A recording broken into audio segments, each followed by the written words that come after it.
নলবাৰী জিলা সংখ্যালঘু ছাত্ৰ ইউনিয়নৰ 2 ঘণ্টীয়া অৱস্থান ধৰ্মঘট কাৰ্যসূচী ৰূপায়ণ।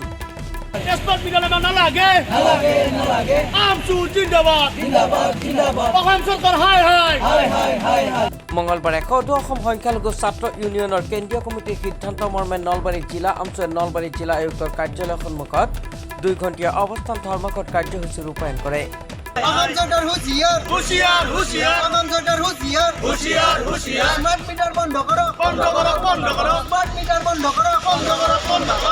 দাবীসমূহৰ ভিতৰত বিদ্যুৎ বিভাগে স্মাৰ্ট মিটাৰ সংযোগ কৰি ৰাজ্যখনৰ বিদ্যুৎ উপভোক্তাক মাধুৱাৰ সোধাই থকা, গ্ৰাহক জনতাই বৰ্ধিত বিদ্যুৎ বিলৰ বাবে জীয়াতু ভুগিব লগা হোৱা, স্মাৰ্ট মিটাৰ বন্ধ কৰি পূৰ্বৰ মিটাৰসমূহত বাহাল ৰাখি ৰাইজক সকাহ প্ৰদান কৰিবলৈ দাবী জনায়।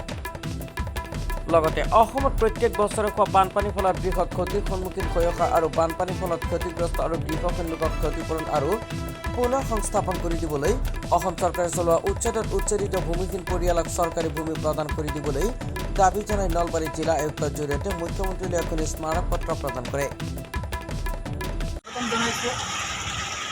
নলবাৰী জিলাৰ বিভিন্ন পৰ্যায়ৰ নেতাৰ লগতে আঞ্চলিক শুভাকাংক্ষী ব্যক্তিসকল আমাৰ মাজত আছে। আজি বতৰৰ কাৰণে আমাৰ বিভিন্ন আঞ্চলিকৰ সদস্যসকল আহি উপস্থিত হ'ব নোৱাৰিলে যদিও আমি কাৰ্যসূচী হাতত লৈছোঁ। আজিৰ কাৰ্যসূচী গুৰুত্বপূৰ্ণ কাৰ্যসূচী। আজি অসম চৰকাৰৰ ভেকভাওনা উন্মোচন কৰি দিম। আমি অসম চৰকাৰৰ বিদ্যুৎ বিভাগক যি ভেকভাওনা চলি আছিল সেই ভেকভাওনা আমি উন্মোচন কৰিবলৈ আজি আয়ুক্তৰ কাৰ্যালয়ৰ সন্মুখত আমি উপস্থিত হৈছোঁ। 2 ঘণ্টীয়া অৱস্থান ধৰ্মঘট কাৰ্যসূচী পালন কৰিছোঁ। আজি বিদ্যুৎ বিভাগৰ যি স্মাৰ্ট মিটাৰ দিয়া হৈছে, এই স্মাৰ্ট মিটাৰে গ্ৰাহকক জ্বলা কলা খুৱাই আছে। আগতে যদি 500 টকা আছিল, এতিয়া 1000 টকা বা 1500 টকা উঠি যায় বিল। সেই স্মাৰ্ট মিটাৰৰ কি কাম হ'ল? স্মাৰ্টনেছৰ কি কাম হ'ল? সেই স্মাৰ্টনেছ আমাক নালাগে, সেই স্মাৰ্ট মিটাৰ আমাক নালাগে, যি স্মাৰ্ট মিটাৰে আমাক জ্বলা কলা খুৱাই আছে। আজি চাওক, বানপানীৰ সময়, এই বানপানীৰ সময়ত সমগ্ৰ অসমৰ বানপীড়িতসকলক মুখ্যমন্ত্ৰী ডাঙৰীয়াই হওক বা অসম চৰকাৰেই হওক কেনেধৰণৰ সাহায্য কৰিলে আপোনালোকে দেখিবলৈ পাইছে। কোনো ধৰণৰ সাহায্য নাই। না কোনো বানপীড়িতক উপযুক্ত ক্ষতিপূৰণ দিছে, না কোনো বানপীড়িতৰ ওচৰত গৈছে, না কোনো বানপীড়িতৰ স্বাস্থ্যৰ খবৰ লৈছে।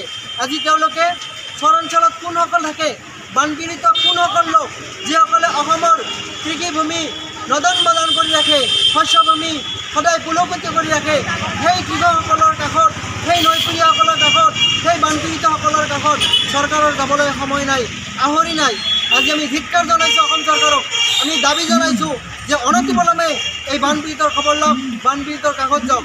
আৰু ধিক্কাৰ জনাইছোঁ যি আপোনালোকে চলে বলে আৰু কৌশলে আপোনালোকৰ কৌশল অৱলম্বন কৰি স্মাৰ্ট মিটাৰবিলাক লগাই দিলে, এই কৌশলৰ বিনিময়ত স্মাৰ্ট মিটাৰৰ বিনিময়ত গ্ৰাহকসকলে যি জ্বলা কলা খাই আছে, এইটো আপোনালোকে প্ৰতিনিয়ত নিউজত, বাতৰি কাকতত আপোনালোকে দেখিবলৈ পায়ো। আপোনালোকে নিমাতী কইনাৰ ভাও জুৰি থাকিলে নহ'ব।